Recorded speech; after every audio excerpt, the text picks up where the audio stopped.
Hello, my name is Joseph Cheung. I'm a registered massage therapist, a certified functional strength coach, and an anatomy-trained structural integrator.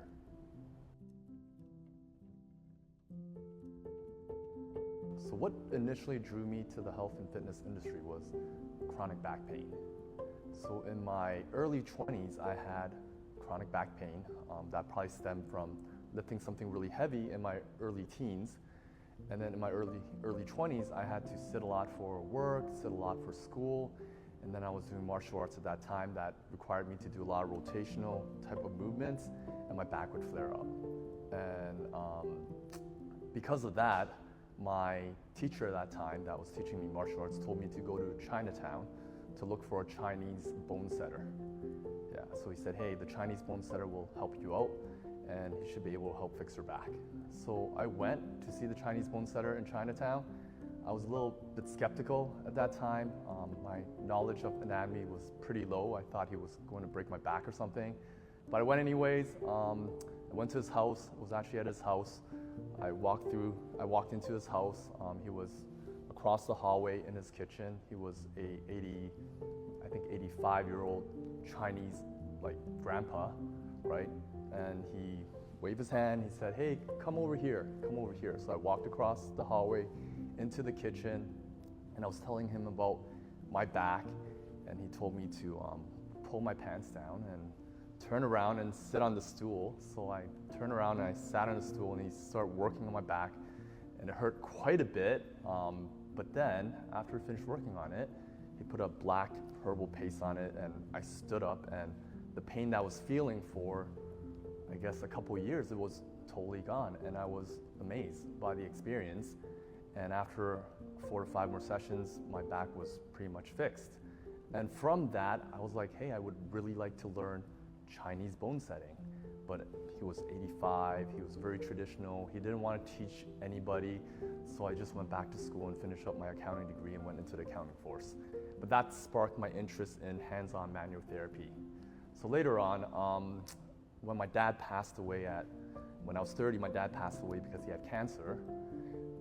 That triggered me because I realized life was very short and I have to do what I enjoy on a daily basis, and I just can't see myself sitting in the office doing accounting for the next 30 years. So I decided to go back to school to study massage therapy, and the rest is history.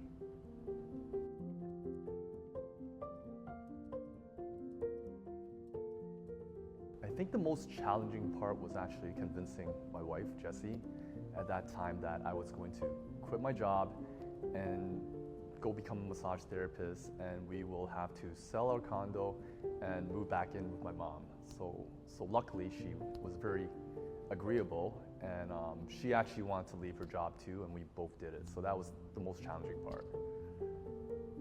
I think the specific moment that I realized I made the right decision was when we moved back home to my mom's house, and I woke up in the morning and I am laying in my childhood bed. Jessie was out teaching at Good Life at that time, and in my head I was like, that life of being an accountant is gone. It's behind me. I'm starting a new path, and I don't have to wake up and go on the GO train, take the TC, rush to work and do accounting for the rest of my life. And that's when I realized that's the right decision I make. I felt like such a big relief.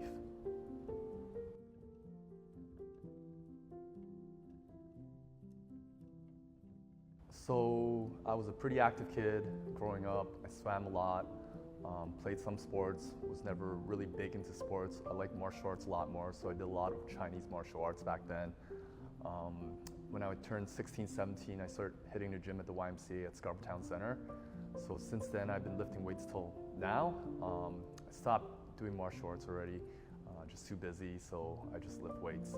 And some health challenges I got was in my late 20s, I developed GERD, right? Some digestive issues.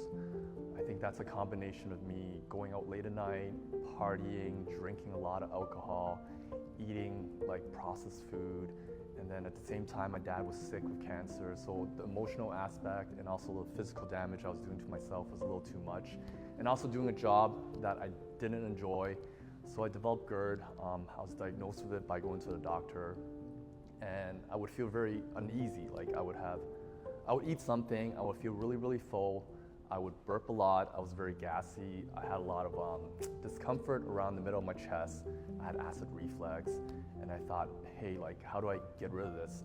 There's certain foods I would eat would trigger it and make it worse. And I went to the doctor. They prescribed me Nexium, and they said that, hey, take this I guess they never told me when I would have to stop taking it. But talking to one of my older coworkers at work at that time, he said he's basically on it for life. And I look at the side effects of Nexium, and it didn't look that great. So I tried to look for alternative ways to heal myself. So I went to Chinese medicine. That helped a bit. They always said, hey, don't drink alcohol, right? So eventually I cut out alcohol. I went on some pretty extreme diet, like I went vegetarian for a couple of months, and eventually I did feel a lot better. And I started taking some probiotics from Camp Prev as well. Yeah. I didn't feel great. I'm like, why am I? It's like the back pain. When I had the back pain, I'm like, why is my back hurting, right? Like I'm 20 years old. Like, how would my back feel when I'm 30 and 40? So I was getting these digestive issues. So I'm thinking like, oh man, my internal organs are like getting destroyed. So I didn't feel good. I think I was a little depressed. Like I'll eat a little bit of food and I'll be full the whole day. I was kind of losing weight at some point, so it wasn't a good feeling.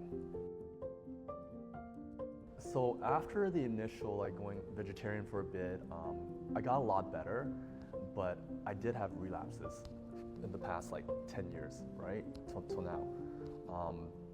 So those relapses will happen when my immune is compromised. Like when I get sick, I would burp a lot, I'll feel a little bit uncomfortable, but not as severe as in my late 20s.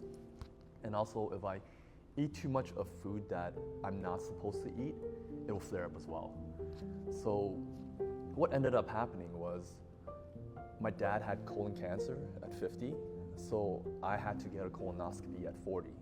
So when I got my colonoscopy, they found a medium-sized polyp, right? And the doctor said, hey, don't worry, we're just gonna take this to the lab and get it checked out. But then the next day, or next 2 days, I think 2 days later, he gave me a call. I was like, why is this guy calling me? And he said, not to worry, you don't have cancer. But the polyp is high risk. It has a potential to become cancerous because you have low risk polyp that would never become cancerous, but I was on the high risk side. So he wanted me to come back and do a second colonoscopy just to make sure he cut everything out. So when he told me that, I felt like I'm not invincible anymore. I'm not immortal.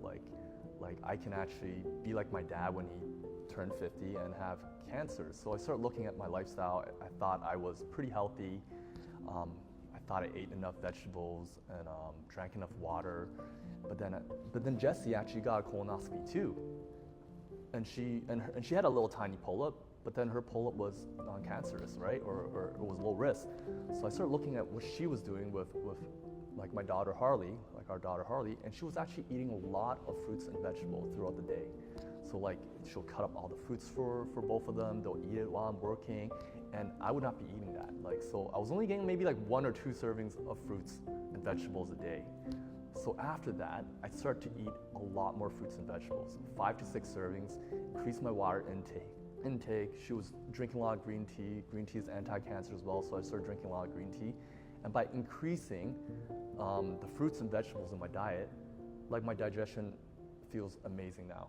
I haven't had a relapse since. I think it's because I was taking a lot of probiotics, but I wasn't getting the prebiotics in my system. So the good bacteria had nothing to eat. So I just keep replenishing my good bacteria. It didn't have the right food. That's what I'm thinking, I'm not sure. And my digestion's been pretty good. I don't belch anymore. When I'm sick, I don't really have any symptoms. So I feel really, really good. Yeah, and that took me 10 years to figure out.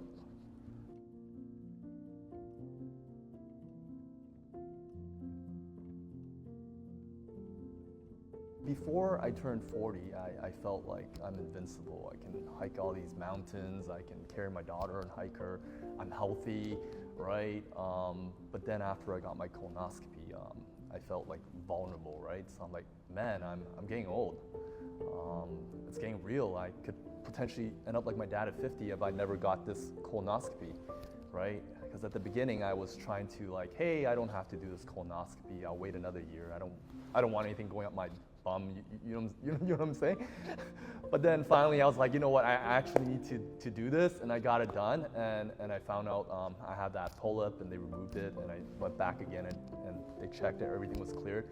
I felt very relieved, and I guess I'm not as worried. I know there's a potential I can still get it, but you have to do and take the right actions as much as you can to prevent it from happening. So one thing I did was eating more fruits and vegetables, drinking green tea every day, drinking a lot more water, and also supplementing with camp prep products. And also de-stressing, like don't be so stressed. Everything will be okay, right? And I believe that because I have the mindset that I can do something about it before it happens, I'm not as worried. Because in 3 years, you know what I'm gonna do? I'm gonna go get another colonoscopy. The safest way to prevent colon cancer is to get that colonoscopy, cut it out so that it'll never become something worse. I didn't have a good balance at the beginning when my daughter came out, but now I'm making sure that, you know, in the morning I get my workouts in, I get to walk, I make sure I eat like at least 3 fruits in the morning, drink enough water, fill my bottle of water while I work so I can sip it in between, and then actually take some time off so that I can wind down and spend time with the family.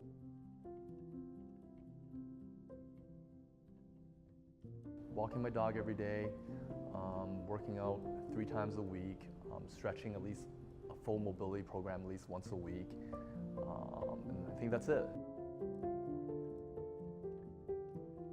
My daughter, right, and my family.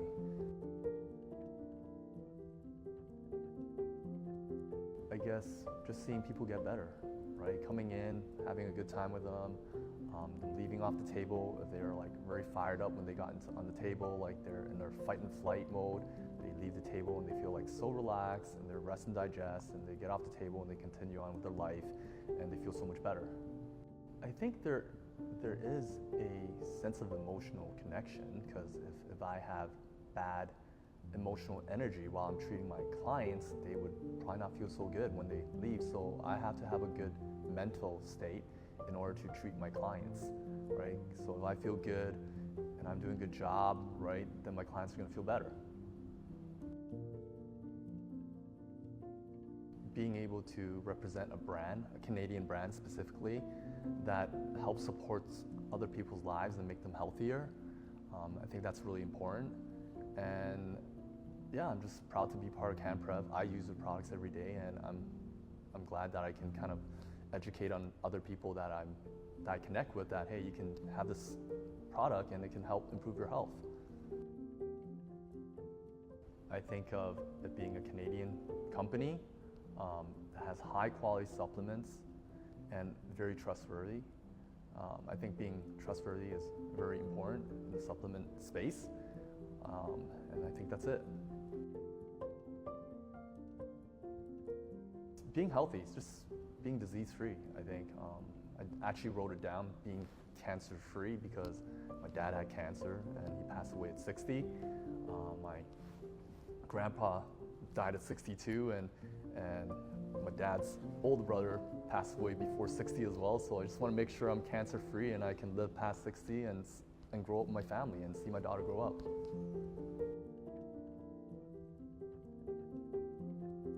Don't stress. It'll all be all right in the end, and eat your fruits and vegetables. So one message I would like to send to all Canadians is to stay happy, healthy, and strong.